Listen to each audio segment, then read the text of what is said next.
নমস্কার, জয়শ্রী গণেশ আপনাদের প্রত্যেককে জানাই স্বাগতম আজকের বিশেষ পর্বের অনুষ্ঠানে। আলোচনা করছি যে রাশিটিকে নিয়ে, সেটি হলো বৃষ। বৃষ রাশির জাতক জাতিকাদের অনেক বিষয় বোঝার আছে, অনেক বিষয় ভাবার আছে। দ্বিতীয়ভাবে বৃহস্পতি, এটি একটি এক্সট্রা অর্ডিনারি সুযোগ, আমি বলবো সংযোগ।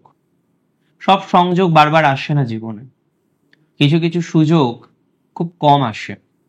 আর যে বা যারা সেই সুযোগটাকেও অ্যাকসেপ্ট করতে না পারে, তাদের মতো অভাগা বোধহয় আর কেউ নেই। বৃষ রাশির সময় ভালো চলছে। অনেকেই বলবেন, দাদা আমি তো বুঝতে পারছি না। চেষ্টা করুন বোঝার। আমি বলছি ভালো চলছে। হ্যাঁ, এবার দেখুন, 100 জনের মধ্যে 100 জনের কি চলতে পারে? হয়তো 60, 70, 80 জন ভালো আছেন, 10-20 জনের ডিস্টারবেন্স থাকতেই পারে। That may possible. আমি মূল কথায় আসি। রবি বৃহস্পতি যুক্ত হচ্ছেন 15ই জুন। সেখানে রবি বৃহস্পতির সাথে থাকবেন 16ই জুলাই পর্যন্ত। তারপরে রবি কর্কটে যাবে। ইন দ্য মিন টাইম, যখন রবি এবং বৃহস্পতির সংযোগটা আমরা দেখতে পারবো 3°20' মধ্যে যখন অবস্থান করবে, তখন কিন্তু খুব ভালো ফল দেবে না। কিন্তু তাছাড়া বাকি সময় যথেষ্ট প্রোগ্রেসিভ এবং ভালো ফলাফল দেবে। রবি বৃহস্পতি রাজার সাথে পরামর্শদাতার মিলন, রাজার সাথে পরামর্শদাতার বন্ধন, আর সেই বন্ধন নেগেটিভ হতে পারে না। সেই কম্বিনেশন নেগেটিভ হতে পারে না। এই কম্বিনেশন গ্রোথ, অপরচুনিটিস, ডেভেলপমেন্ট সব কিছুকেই কিন্তু রিপ্রেজেন্ট করে। আমি বলে দিচ্ছি, দ্বিতীয়ভাবে রবি বৃহস্পতির কম্বিনেশন, যাদের গভর্নমেন্ট রিলেটেড কোনো টাকা আটকে আছে, আপনি প্রজেক্ট কমপ্লিট করেছেন, আপনি কোনো গভর্নমেন্ট কন্ট্রাক্টর হতে পারেন, যে আপনি প্রজেক্ট কমপ্লিট করেছেন কিন্তু আপনি আপনার প্রাপ্য, আপনি আপনার টাকা পাননি।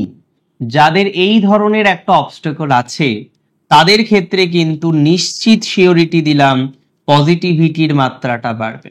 এখন তো অনেকেই চিন্তায় আছেন, অনেকেই ফাইন্যান্স নিয়েও চাপে আছেন, বিশেষ করে আটকে রয়েছে। কারণ আপনি জানেন, ওই টাকাটা পেলেই আপনার অর্ধেক প্রবলেম এমনিতেই সলভ হয়ে যাবে। আপনি যদি গভর্নমেন্টের কাছ থেকে যে টাকাটা পান, যে টাকাটা কার্যত এখন পাচ্ছেন না, আপনি যদি সেই টাকাটা কোনোভাবে পান, আপনি নিজেও জানেন যে আপনার অর্ধেকের বেশি সমস্যা, অর্ধেকের বেশি প্রবলেম এমনিতেই সমাধান হয়ে যাবে। দেখুন, আমি কার্যত বিশ্বাস করি, আমি কার্যত মনে করি, আপনাদের বর্তমানে বিভিন্ন রকম টেনশন, দুশ্চিন্তা আছে, বিভিন্ন রকম স্ট্রেসের মধ্যে দিয়ে আপনাদের কন্টিনিউ করতে হচ্ছে। তবে আমি মনে করি, গভর্নমেন্ট রিলেটেড টাকা আটকে থাকা, যে কোনো অর্গানাইজেশনে টাকা আটকে থাকা, পেন্ডিং পেমেন্ট সমাধান হয়ে যাবে। টাকা পয়সা পাওয়া নিয়ে অসুবিধা হবে না। যাদের টাকা পয়সা নিয়ে একটা স্ট্রেস, প্রেশার কনস্ট্যান্টলি চলতে থাকছে, তারা টাকা পয়সা নিয়ে অন্তত অনেকটাই রিল্যাক্সেশন করতে পারবেন, অনেকটাই আর্থিক সচ্ছলতার জায়গা বৃদ্ধিপ্রাপ্ত হবে। থাকতেই পারে হাজার রকম প্রবলেম, কিন্তু সমাধানযোগ্য জায়গাটা তৈরি হওয়াটা নিয়েই কথা। আর এখানে সমাধানযোগ্য জায়গা তৈরি হওয়ার সম্ভাবনাটা অনেকটা বেশি মাত্রায় দেখছি। আমি খুব বেশি টেনশন আপনাদের এই কারণেই করতে বারণ করছি। আচ্ছা, এটা গেল গভর্নমেন্ট, কোনো প্রজেক্ট, কোনো অর্গানাইজেশন, কোনো বড় জায়গায় টাকা পাওয়ার কথা। এবার আসি সম্পত্তি। বৃষ রাশির বহু সম্পত্তি জীবনচক্রে হয়, হয়তো প্রথমে হয়, কারো শেষে হয়, কারোর মধ্য বয়সে হয়। এখন সম্পত্তি নিয়েও বৃষর এখন একটু স্ট্রেস আছে। জমি কেনা, প্রপার্টি কেনা, বিভিন্ন রকম ক্রয় করার ক্ষেত্রে বৃষ রাশিকে একটা বেগ পেতে হচ্ছে। যে সমস্ত বৃষ রাশির জাতক জাতিকাদের এই ধরনের বিষয়বস্তুগুলো ক্রয় করা নিয়ে, কেনা নিয়ে একটা স্ট্রেস, একটা প্রেশার কনস্ট্যান্টলি চলছে, তাদের কিছুটা পজিটিভিটি বাড়বে। এখন তো প্রেশার আছে, সেটা আমিও জানি, আপনিও জানেন। এখন ডেভেলপমেন্ট আস্তে আস্তে পাবেন।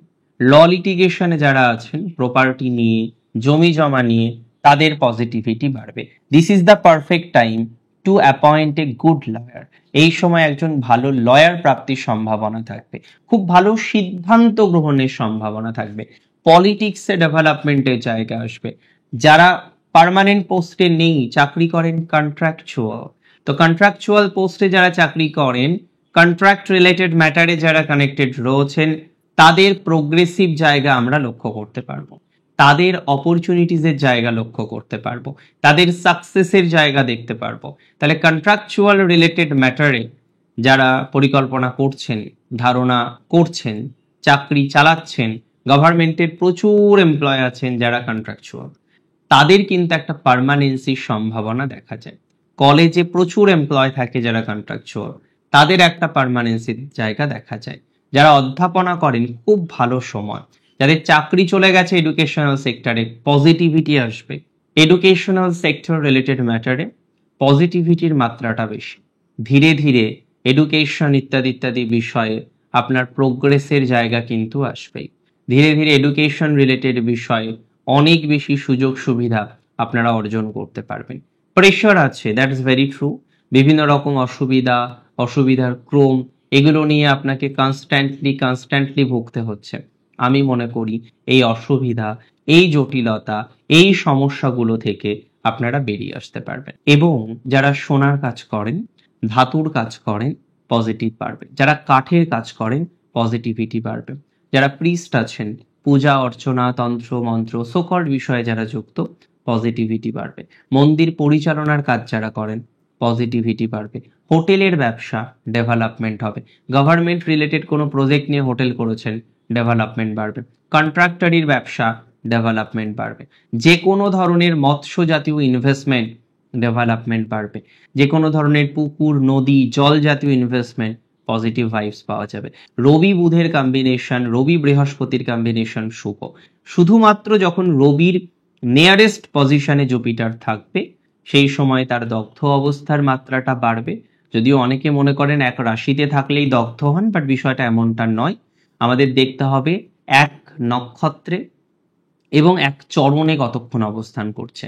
অ্যান্ড প্র্যাকটিক্যালি ততক্ষণ সময় পর্যন্তই, যেটা আমি 8 দিন বললাম, ওই ধরুন 17-18 তারিখ থেকে দিন 8 একটু প্রবলেম থাকবে। এই সময় এই ভালো ফলাফলগুলো পাওয়া যাবে না। Rest of the timing positive সময়, পজিটিভ বার্তা, পজিটিভ বিষয়বস্তু আপনারা অ্যাচিভ করতে পারবেন। সো নিজের উপর অসম্ভব ফেইথ রাখুন। ধীরে ধীরে সেই ফেইথ রেখে কন্টিনিউশন করার চেষ্টা করুন। এন্ড অফ দ্য ডে গিয়ে আপনি দেখবেন আপনার progress, it will be developed. And সব থেকে বড় কথা, ফাইন্যান্স নিয়ে প্রবলেম হবে না। আটকে আছে, আসছে না, হারিয়ে গেছে, চুরি হয়ে গেছে, চিটেড হয়েছেন, সেই ধরনের ক্ষেত্রেও পজিটিভিটি আসবে। ইভেন চিটেড হয়েছেন, আমি আবারও বলছি, ইভেন চিটেড হয়েছেন, তারপরেও পজিটিভিটি আসবে। এবং বৃষ রাশির ক্ষেত্রে প্রপার্টির একটা পারচেজিং এর জায়গা রয়েছে। অনেকে প্রপার্টি রিলেটেড বিষয় নিয়ে পরিকল্পনা করার চেষ্টা করছেন, তো তাদেরও আমি একটা প্রোগ্রেস দিন শেষে, তাদেরও একটা গতি দিন শেষে, তাদেরও একটা পর্যায়ক্রমিক ডেভেলপমেন্ট এক্সপেক্ট করতে পারছি। নিজের উপর বিশ্বাসটা সবার প্রথমে বৃদ্ধি করতে হবে, সেটা কিন্তু সবার প্রথম। দ্বিতীয়ভাবে বৃহস্পতি, একাদশে শনি, দেখুন সংযোগ হিসেবে আপনারা কিন্তু খুব খারাপ ট্রানজিটে নেই। এখন সমস্যাটা কোথায় বলুন তো, ট্রানজিট এরকম চলছে, কিন্তু অনেকের দশা অন্তর্দশা থাকে, তার বিভিন্ন রকম ভাইবস আছে, সেখানে হয়তো এক্সট্রিম নেগেটিভ কিছু চলছে, সেই জায়গায় দাঁড়িয়ে কতটা ভালো ফলাফল পাওয়া যাবে। জন্মছক এবং ট্রানজিট বোথ আর ইম্পর্টেন্ট। দুটো বিষয়কে এই কারণে আমরা গুরুত্ব দিই। আমি তো পার্সোনালি অত্যন্ত গুরুত্ব দিই ট্রানজিটকে, এবং বার্থচার্ট ছাড়া তো কোনো প্রশ্নই নেই। সো বার্থচার্ট এবং ট্রানজিট দুটোকে অ্যানালাইসিস করতে হবে। যেটা আমরা দেখেছি কেপি অ্যাস্ট্রোলজিতে রুলিং প্ল্যানেটের অ্যানালাইসিস করা হয়, সেখান থেকে ফ্রুটফুল সিগনিফিকেটর নানা রকম বিষয়বস্তুগুলো উঠে আসে ইভেন্ট প্রেডিকশন করার ক্ষেত্রে। সো অনেক ভালো থাকুন আপনারা প্রত্যেকে। রবি বৃহস্পতির ট্রানজিট আপনার জীবনচক্রে কোনো একটি সুপ্ত বাসনা পূরণ করুক। শেষ করছি এখানে। জয় শ্রী গণেশ।